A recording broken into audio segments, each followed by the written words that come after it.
ಇದನ್ನ ಗೋಪಾಲ್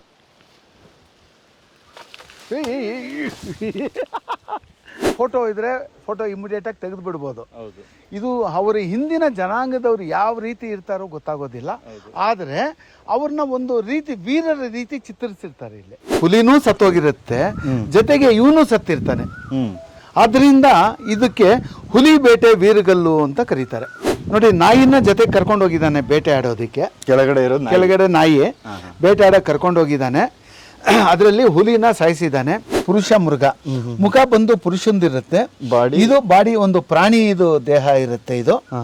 ಇದು ತುಂಬಾ ಶಕ್ತಿಶಾಲಿಯಾಗಿರುವಂತ ಒಂದು ಪ್ರಾಣಿ. ಇದು ಒಂದು ಕಂಡೀಷನ್ ಹಾಕುತ್ತೆ ಭೀಮನಿಗೆ, ನಾನು ಬರ್ತೀನಿ, ನನ್ನ ಜೊತೆಗೆ ನೀನು ಓಡಬೇಕು, ನೀನು ಏನಾದರೂ ಸೋತು ಬಿಟ್ರೆ ನಿನ್ನನ್ನು ಕೊಂದಾಗ್ಬಿಡ್ತೀನಿ ಅಂತ ಹೇಳ್ಬಿಟ್ಟು ಇದು ಕಂಡೀಷನ್ ಹಾಕುತ್ತೆ.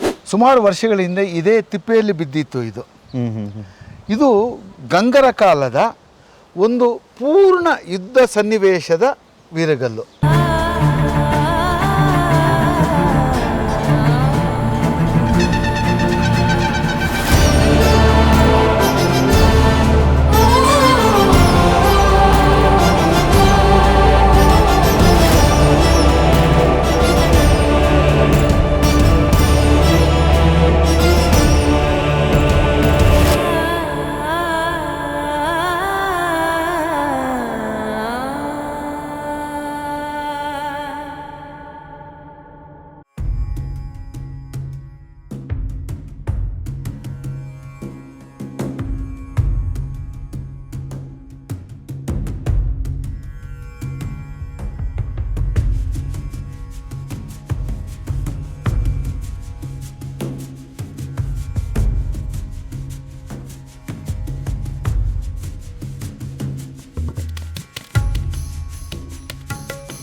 ಇದನ್ನ ಹೇಳಿ ಗೋಪಾಲ್, ಅಲ್ಲಿ ಬುರ್ದೋಗುತ್ತೆ ಈಗ.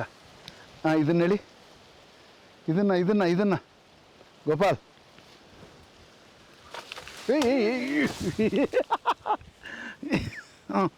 ಈಗ ತಳ್ಳು, ಬಿತ್ತ ಮೇಲೆ.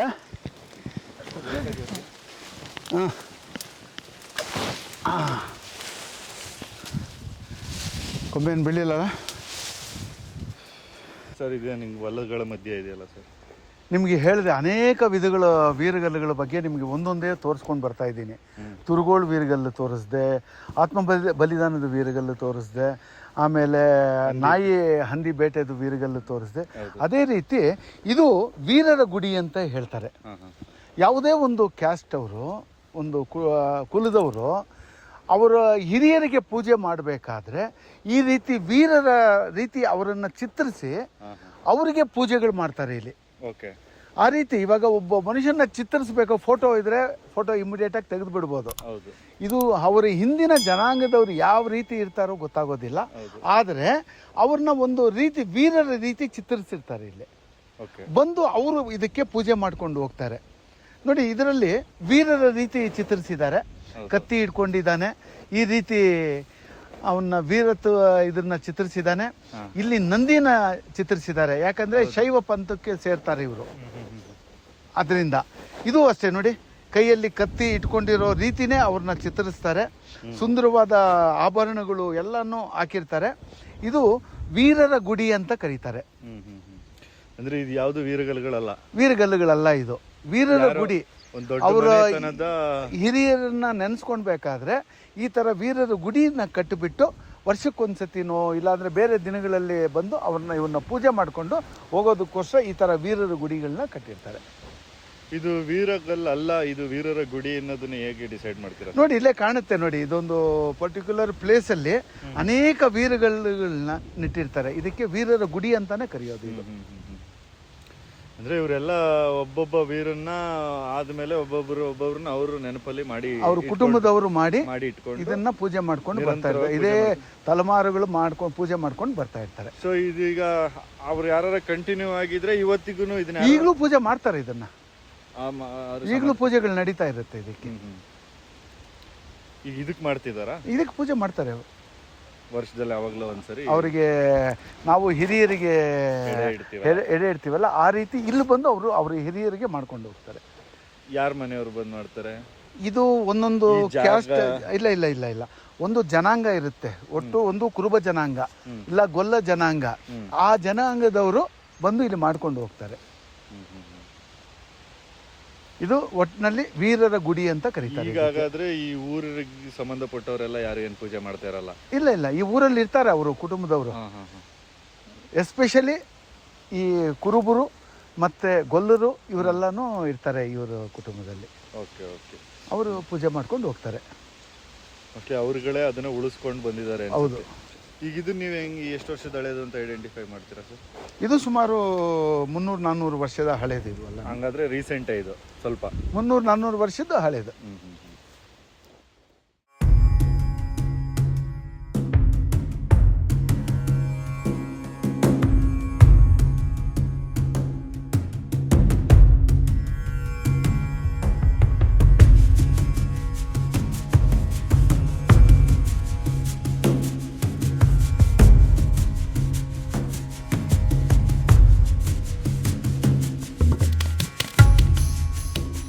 ಸರ್, ಇವಾಗ ಆಲ್ಮೋಸ್ಟ್ ಬೆಳಗ್ಗೆಯಿಂದ ಇವತ್ತು ಎಲ್ಲ ಥರದ ಕಲ್ಲುಗಳನ್ನ ತೋರಿಸಿದ್ರಿ. ಮಾಸ್ತಿಗಲ್ಲು, ಮಹಾಸತಿಗಲ್ಲು, ವೀರಗಲ್ಲು, ಅದರಲ್ಲಿ ನಾಯಿ ಹಂದಿ ಬೇಟೆ ಆಡಿದ್ರಿಂದ ಹಿಡಿದು ಪ್ರತಿಯೊಂದನ್ನು ಇದು ಎಲ್ಲಿ ಸರ್ ಇದೆಯಾ, ಏನು ಹೇಳುತ್ತೆ ಸರ್ ಈ ಕಲ್ಲಿನ ಕತೆ?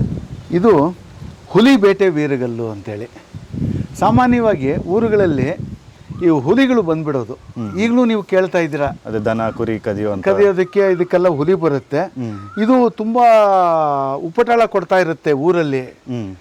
ಅವಾಗ ಏನಾಗುತ್ತೆ, ಈ ಊರಿನ ವೀರ ಅದ್ರ ವಿರುದ್ಧ ಹೋರಾಡಿ ಅದನ್ನ ಕೊಂದಿರ್ತಾನೆ. ಈ ಕೊಂದಾಗ ಹುಲಿನೂ ಸತ್ತೋಗಿರುತ್ತೆ, ಜೊತೆಗೆ ಇವನು ಸತ್ತಿರ್ತಾನೆ. ಆದ್ರಿಂದ ಇದಕ್ಕೆ ಹುಲಿ ಬೇಟೆ ವೀರಗಲ್ಲು ಅಂತ ಕರೀತಾರೆ. ಊರಿನ ಜನಗಳು ಆ ವೀರನಿಗೆ ಒಂದು ಸ್ಮಾರಕನ ಹಾಕಿದ್ದಾರೆ, ಸನ್ಮಾನ ಮಾಡಿರ್ತಾರ. ಹೌದು. ಇದು ಗಂಗರ ಕಾಲಕ್ಕೆ ಸೇರುತ್ತೆ. ಹೇಗೆ ನಾವು ಸ್ಪಷ್ಟವಾಗಿ ಗಂಗರ ಕಾಲ ಅಂತ ಹೇಳ್ತೀವಿ ಅಂದ್ರೆ, ಕೆಲವು ಚಿಹ್ನೆಗಳಿರುತ್ತೆ ಗಂಗರ ಕಾಲದ್ದು. ನೋಡಿ, ಇಲ್ಲಿ ದೀಪಮಾಲೆ ಕಂಬ ಇದೆ. ಹೌದು. ಜೊತೆಗೆ ಇಲ್ಲಿ ಒಂದು ಕುಂಭ ಇದೆ. ಇದು ಗಂಗರ ಕಾಲಕ್ಕೆ ಸೇರುತ್ತೆ ಅನ್ನೋದಕ್ಕೆ ಒಂದು ಸಿಂಬಲ್ ಅದು. Okay okay. ಇದು ಗಂಗರ ಕಾಲದರು ತಮ್ಮ ಅತಿ ಹೆಚ್ಚು ಜಾಗಗಳಲ್ಲಿ ಬಳಸಿರುವಂತ ಇದು. ಹೌದು, ಅವರ ಚಿಹ್ನೆಗಳು. ಇದು ಚಿಹ್ನೆ ದೀಪಮಾಲೆ ಕಂಬ ಮತ್ತು ಒಂದು ಗಿಂಡಿ ತರ ಇರುತ್ತೆ. ಇದು ಗಂಗರ ಒಂದು ಶಿಲ್ಪ ಅಂತ ಹೇಳೋದಕ್ಕೆ ಇವೆಲ್ಲ ಆಧಾರಗಳಾಗುತ್ತೆ. ಜೊತೆಗೆ ಇದರಲ್ಲಿ ಸತ್ತಿದ್ದಕ್ಕೆ ಇವನಿಗೂ ಸ್ವರ್ಗಾಸ್ತದ ಚಿತ್ರಣನ ಇಲ್ಲಿ ಕೆತ್ತಿದ್ದಾರೆ. ಇದು ಏನು ಇಸ್ವಿ ಇರ್ಬೋದು ಸರ್? ಸುಮಾರು 9-10ನೇ ಶತಮಾನದ್ದು ಅಂತ ಹೇಳ್ಬೋದು ಇದು. ಓಕೆ, ಅಂದ್ರೆ ಗಂಗರು ಅಂದ್ರೆ ನಮಗೆ 4ರಿಂದ 10ರವರೆಗೂ ಬರ್ತಾರೆ. 10ರವರೆಗೂ ಬರ್ತಾರೆ. ಇದು ಒಂದು 9ರಿಂದ 10ಕ್ಕೆ ಸೇರುತ್ತೆ ಇದು. ಈಗ ನಮಗೆ ಅತಿ ಹಳೆಯ ವೀರಗಲ್ಲು ಅಂದ್ರೆ ಯಾವುದು, ಎಷ್ಟನೇ ಇಸ್ವಿ? ಶಾಸನ ಅಂದ್ರೆ ಹಲ್ಮಡಿ ಶಾಸನ 450.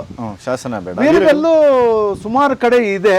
ಸುಮಾರು ಒಂದು 600ರಿಂದ 700 ವರ್ಷ ಇದರಲ್ಲಿ ಸುಮಾರು ವೀರಗಲ್ಲುಗಳು ನಮಗೆ ಸಿಗ್ತಾ ಇದೆ. Okay okay okay. ಇಲ್ಲಿ ನಮಗೆ ಇಲ್ಲಿ ಈ ಪ್ರಾಂತ್ಯದಲ್ಲಿ ಸಿಗೋದು ಗಂಗರ ಕಾಲದಿಂದ ಸಿಗುತ್ತೆ. ಅದಕ್ಕೆ ಹಿಂದೆ ಎಲ್ಲೂ ಇಲ್ಲಿ ಸಿಕ್ಕಿಲ್ಲ ನಮ್ಮ ಈ ದೇವನಹಳ್ಳಿ ಬೆಂಗಳೂರು ಪ್ರಾಂತ್ಯದಲ್ಲಿ. ಇದು ನೋಡಿ, ನಾಯಿನ ಜೊತೆ ಕರ್ಕೊಂಡು ಹೋಗಿದ್ದಾನೆ ಬೇಟೆ ಆಡೋದಕ್ಕೆ. ಕೆಳಗಡೆ ನಾಯಿ ಬೇಟೆ ಆಡೋಕೆ ಕರ್ಕೊಂಡು ಹೋಗಿದ್ದಾನೆ. ಅದರಲ್ಲಿ ಹುಲಿನ ಸಾಯಿಸಿದ್ದಾನೆ.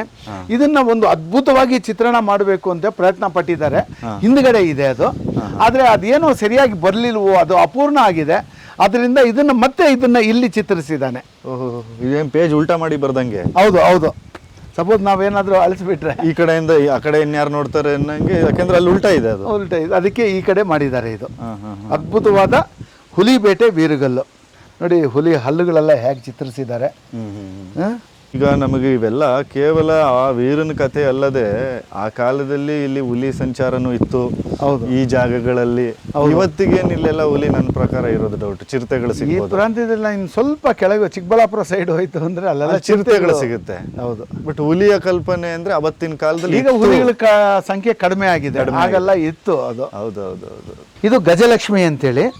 ಸಾಮಾನ್ಯವಾಗಿ ಗಜಲಕ್ಷ್ಮಿ ಬಂದ್ಬಿಟ್ಟು ಈ ದೇವಸ್ಥಾನದ ಎಂಟ್ರೆನ್ಸ್ ಅಲ್ಲಿ ಇರುತ್ತೆ, ಆರ್ಚ್ ಅಲ್ಲಿ ಇರುತ್ತೆ. ಆದ್ರೆ ಇಲ್ಲಿ ಗಜಲಕ್ಷ್ಮಿನ ಚಿತ್ರಣ ಮಾಡಿ ಹಿಂದ್ಗಡೆ ಇನ್ನೊಂದು ಚಿತ್ರಣ ಇದೆ. ಈ ಕಥೆನ ನೀವು ಸಾಮಾನ್ಯವಾಗಿ ತುಂಬಾ ಅಪರೂಪಕ್ಕೆ ಕೇಳಿರ್ತೀರಾ. ಇದರ ಕತೆ ಒಂದೈತೆ. ಇದು ಪುರುಷ ಮೃಗ ಅಂತ ಕರೀತಾರೆ. ಪುರುಷ ಮೃಗ ಮುಖ ಬಂದು ಪುರುಷಂದಿರುತ್ತೆ. ಇದು ಬಾಡಿ ಒಂದು ಪ್ರಾಣಿ ಇದು ದೇಹ ಇರುತ್ತೆ. ಇದು ತುಂಬಾ ಶಕ್ತಿಶಾಲಿಯಾಗಿರುವಂತ ಒಂದು ಪ್ರಾಣಿ. ಇದು ತುಂಬಾ ಶಕ್ತಿಶಾಲಿಯಾಗಿರುತ್ತೆ. ಈ ಪಾಂಡವರು ಅವರು ಯುದ್ಧ ಎಲ್ಲ ಮುಗಿದು ಬಿಟ್ಟ ಮೇಲೆ ಅವರು ಒಂದು ಯಾಗ ಮಾಡಬೇಕಾಗತ್ತೆ. ಅದಕ್ಕೆ ತುಂಬ ಕೆಲಸಗಳಿರುತ್ತೆ. ಆ ಕೆಲಸಗಳು ಮಾಡೋದಕ್ಕೆ ಇದೇ ಸೂಕ್ತ ಅಂತ ಹೇಳ್ಬಿಟ್ಟು ಇದನ್ನ ಕರ್ಕೊಂಡು ಬರೋಕ್ಕೆ ಭೀಮನ ಕಳಿಸ್ತಾರೆ. ಆದರೆ ಇದನ್ನ ಕರ್ಕೊಂಡು ಬರೋದು ಅಷ್ಟು ಸುಲಭ ಅಲ್ಲ, ತುಂಬ ಶಕ್ತಿಶಾಲಿ ಇದು. ಅದಕ್ಕೆ ಇವನಿಗೆ ಒಂದು ಕೃಷ್ಣ ಒಂದು ಇದು ಕೊಟ್ಟು ಕಳಿಸಿರ್ತಾನೆ, ಏನೋ ಒಂದು ವರನ ಇವನಿಗೆ ಕೊಟ್ಟು ಕಳಿಸಿರ್ತಾನೆ. ಏನು ಅಂತಂದರೆ ಇದು ಅತೀವ ಶಿವಭಕ್ತ. ಇದು ಒಂದು ಕಂಡೀಷನ್ ಹಾಕುತ್ತೆ ಭೀಮನಿಗೆ, ನಾನು ಬರ್ತೀನಿ, ನನ್ನ ಜೊತೆಗೆ ನೀನು ಓಡಬೇಕು, ನೀನು ಏನಾದರೂ ಸೋತು ಬಿಟ್ರೆ ನಿನ್ನನ್ನು ಕೊಂದಾಗ್ಬಿಡ್ತೀನಿ ಅಂತ ಹೇಳ್ಬಿಟ್ಟು ಇದು ಕಂಡೀಷನ್ ಹಾಕುತ್ತೆ. ಸರಿ ಅಂತ ಭೀಮ ಒಪ್ಕೊಂತಾನೆ. ನೋಡಿ ಗದೆ ಇದೆ, ನೋಡಿ ಭೀಮ ಅಜಾನುಬಾಹು. ಇವನು ಮುಂದಕ್ಕೆ ಓಡ್ತಾ ಇರ್ತಾನೆ. ಇವನ ಕೈಯಲ್ಲಿ ಸುಸ್ತಾಗಿ ಇನ್ನೇನು ಆಗೋದಿಲ್ಲ ಅಂದಾಗ ಅವನು ಕೃಷ್ಣ ಕೊಟ್ಟು ಕಳಿಸಿರ್ತಾನಲ್ಲ, ಒಂದು ಜಡೆನ ಕೆತ್ತು ಬಿಸಾಕ್ತಾನೆ. ಅಲ್ಲಿ ಒಂದು ಶಿವಲಿಂಗ ಉತ್ಪತ್ತಿ ಆಗುತ್ತೆ. ಇದು ಅತೀವ ಶಿವಭಕ್ತೆ. ಇದು ಮೃಗ ನಾನು ಶಿವನ್ನ ಪೂಜೆ ಮಾಡಿಕೊಂಡೇ ಮುಂದೆ ಬರುತ್ತದು. ಅಷ್ಟರೊಳಗೆ ಇವನು ಅದೆಷ್ಟೋ ದೂರ ಓಡಿರ್ತಾನೆ. ಹಾಗೂ ಏನ್ ಮಾಡಿರ್ತಾನೆ ಅಂತಂದ್ರೆ ಕೊನೆ ಆಗೋಗುತ್ತೆ. ಕೃಷ್ಣ ಕೊಟ್ಟಿರೋ ಆ ಕೂದಲು ಕೊಟ್ಟಿರ್ತಾನೆ, ಅದೆಲ್ಲ ಖಾಲಿ ಆಗೋಗಿರುತ್ತೆ. ಅರಮನೆವರೆಗೂ ಬಂದ್ಬಿಡ್ತಾನೆ. ಅರಮನೆ ಬಂದು ಇನ್ನೇನು ಅವನ್ನ ಹಿಡಿದು ತಿನ್ನಬೇಕು ಅಂದಾಗ ಈ ಭೀಮನ ದೇಹ ಅರಮನೆ ಒಳಗೆ ಹೋಗಿರುತ್ತೆ. ಇದು ಕಾಲು ಇಟ್ಕೊಂಡ್ ಬಿಡುತ್ತೆ ಭೀಮಂದು. ಈಗಲೂ ತಿಂದ್ಬಿಡ್ತೀನಿ, ಇನ್ನ ಒಳಗೆ ಹೋಗಿಲ್ಲ ಅಂತ ಹೇಳ್ತಾರೆ. ಅವಾಗ ಋಷಿಗಳೆಲ್ಲ ಬಂದ್ಬಿಟ್ಟು ನಮ್ಮ ದೇಹದ ಮುಖ್ಯ ಭಾಗ ಬಂದು ದೇಹದ ತಲೆ ಮತ್ತು ಹೃದಯ ಇದು ಒಳಗೆ ಬಂದ್ಬಿಟ್ಟ ಮೇಲೆ ಆಲ್ಮೋಸ್ಟ್ ಬಂದಿದ್ದಾನೆ, ಬಿಟ್ಟು ಅಂತ ಹೇಳಿದಾಗ ಇದು ಬಿಟ್ಟು ಅಲ್ಲಿ ಎಲ್ಲ ಕೆಲಸಗಳು ಇದೆಲ್ಲ ಮಾಡಿ ಆ ಯಾಗ ಸಂಪೂರ್ಣ ಆಗುತ್ತೆ. ಅದರದ್ದು ಒಂದು ಕಥೆ ಇದು. ಈ ಕಥೆ ಎಲ್ಲಿದೆ ಸರ್ ಮೆನ್ಷನ್ ಆಗಿ? ಮಹಾಭಾರತದಲ್ಲಿ ಬರುತ್ತೆ. ಇದೆ ಉಪಕಥೆಗಳಲ್ಲಿ ಇದು ಒಂದು ಬರುತ್ತೆ. ಯುದ್ಧದ ನಂತರ, ಮಹಾಭಾರತದ ಯುದ್ಧದ ನಂತರ ಇದಕ್ಕೆ ಪುರುಷ ಮೃಗ ಅಂತ ಕರೀತಾರೆ ಇದು. Okay super.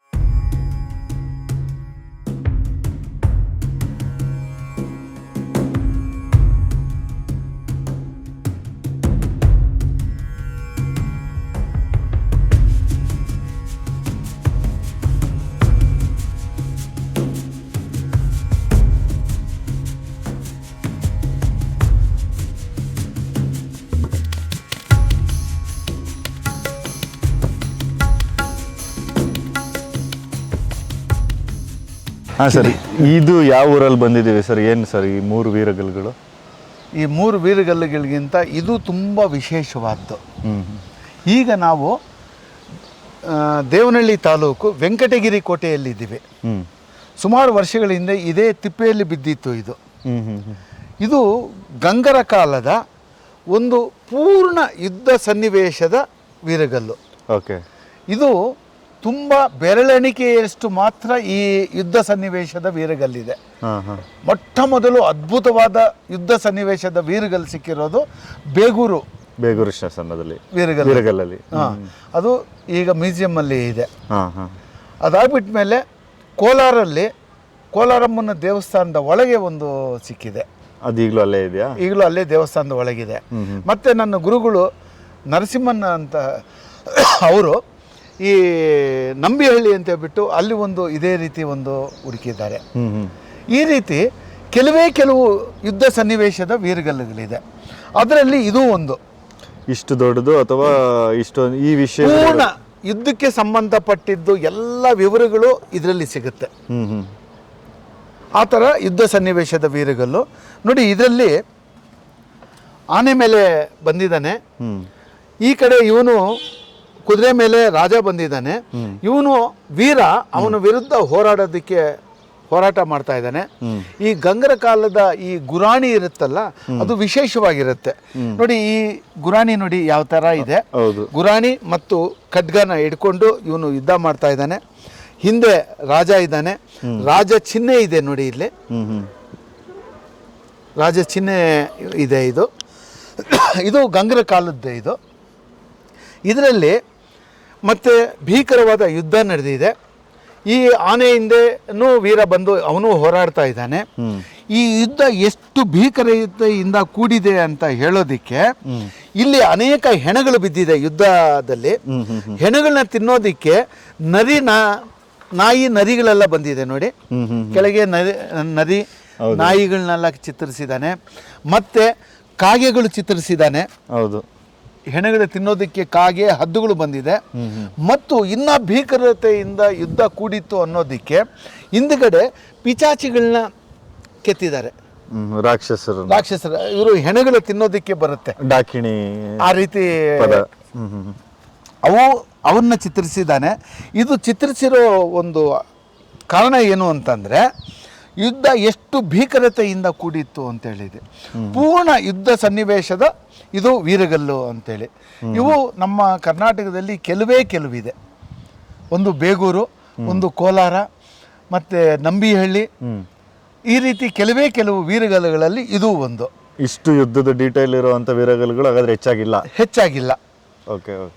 ಆಮೇಲೆ ಇದರಲ್ಲಿ ಶಾಸನ ಇದೆ. ಇದನ್ನ ಶಾಸನನ ನಾನು ಇತಿಹಾಸ ಅಕಾಡೆಮಿಯಲ್ಲಿ ಪ್ರೆಸೆಂಟ್ ಮಾಡಿದ್ದೀನಿ. ಓಕೆ.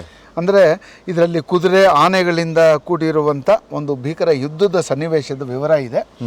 ಸ್ವಲ್ಪ ಎಲ್ಲ ಸೌದಿರೋದ್ರಿಂದ ಅಸ್ಪಷ್ಟ ಮಾಹಿತಿ ಸಿಕ್ಕಿದೆ. ಮತ್ತೆ ಯುದ್ಧದಲ್ಲಿ ಈ ವೀರ ಸತ್ತಿದ್ದಾನೆ. ಇವನಿಗೆ ಸ್ವರ್ಗದಲ್ಲಿ ಅವನ್ನ ಆಸೀನ ಮಾಡಿದ್ದಾರೆ. ಅಪ್ಸರೆಯರು ಕರ್ಕೊಂಡೋಗಿ ಸ್ವರ್ಗಾಸ್ತದ ಚಿತ್ರಣ ಕೊಟ್ಟಿದ್ದಾರೆ ಇದರಲ್ಲಿ. ಇದು ಪೂರ್ಣ ಒಂದು ಯುದ್ಧ ಸನ್ನಿವೇಶದ ಕೆಲವು ವೀರಗಲ್ಲುಗಳಲ್ಲಿ ಇದು ಒಂದು. ಓಕೆ. ಇದು BL ರೈಸ್ ಅವರು ಮೆನ್ಷನ್ ಆಗಿರಲಿಲ್ಲ. ಇಲ್ಲಿ ಬಿದ್ದಿತ್ತು. ಸೊ ಇಲ್ಲಿ ಬಿದ್ದಿದ್ದನ್ನ ನೀವೇ ಇಲ್ಲ, ನನ್ನ ಗೆಳೆಯರು ಒಬ್ರು ಇದ್ದಾರೆ, ಅವರು ಒಬ್ಬರು ಇದನ್ನ ತೆಗೆದು ಇಟ್ಟಿದ್ರು. ಆಮೇಲೆ ನಾನು, ಗುರುಗಳು ನರಸಿಂಹನ್ ಸಾರು ಮತ್ತು ದೇವರಕೊಂಡ ರೆಡ್ಡಿ ಸರ್ ಎಲ್ಲ ಬಂದು ಇದನ್ನ ಅಧ್ಯಯನ ಮಾಡಿ ಇದನ್ನ ಇತಿಹಾಸ ಅಕಾಡೆಮಿಯಲ್ಲಿ ನಾನೇ ಪ್ರೆಸೆಂಟ್ ಮಾಡಿದ್ದೀನಿ ಇದನ್ನ. ಓಕೆ. ಏನಿದೆ ಸರ್ ಅಸ್ಪಷ್ಟವಾದ ಮಾಹಿತಿ ಆದ್ರೂ ಇದರಲ್ಲಿ ಬರ್ದಿರೋ ಶಾಸನದಲ್ಲಿ? ಆನೆ ಮತ್ತು ಕುದುರೆಗಳೊಡಗನೆ ಯುದ್ಧದನ್ನ ವರ್ಣಿಸಿದ್ದಾನೆ ಇದರಲ್ಲಿ. ಅದು ಸ್ವಲ್ಪ ಅಸ್ಪಷ್ಟ ಮಾಹಿತಿ ಸಿಕ್ಕಿದೆ ಇದರಲ್ಲಿ. ಓಕೆ. ಅಂದ್ರೆ ಹಾಗಾದ್ರೆ ಇಲ್ಲಿ ಯಾವುದು ರಾಜ್ಯನ ಹೆಸರು ಆ ಥರದ್ದೆಲ್ಲ ಏನು ಸಿಕ್ಕಿಲ್ಲ. ಯುದ್ಧದ ವರ್ಣನೆ ಇದೆ. ಈ ಲಿಪಿಯ ದೃಷ್ಟಿಯಿಂದ, ಈ ಶಿಲ್ಪದ ದೃಷ್ಟಿಯಿಂದ ಇದು ಗಂಗರ ಕಾಲಕ್ಕೆ ಹೋಗುತ್ತೆ ಅಂತ ನಾವು ಹೇಳಬಹುದಾಗಿದೆ. ಮತ್ತೆ ಇದರ ಪಕ್ಕದಲ್ಲಿ ಇನ್ನೊಂದು ವೀರಗಲ್ಲು ಸಿಕ್ಕಿದೆ. ಹೌದು ಸರ್. ಇದು ಅಷ್ಟೇ ಒಂದು ಅಸ್ಪಷ್ಟವಾಗಿದೆ. ವೀರ ಹೋರಾಡ್ತಾ ಇದ್ದಾನೆ. ಇದು ಗಂಗರ ಕಾಲಕ್ಕೆ ಸೇರುತ್ತೆ. ಎದುರುಗಡೆ ವೈರಿ ಬಂದಿದ್ದಾನೆ, ಅವನಿಗೆ ತಿವಿದು ಯುದ್ಧದಲ್ಲಿ ಅವನ್ನ ಸಾಯಿಸ್ತಾ ಇದ್ದಾನೆ.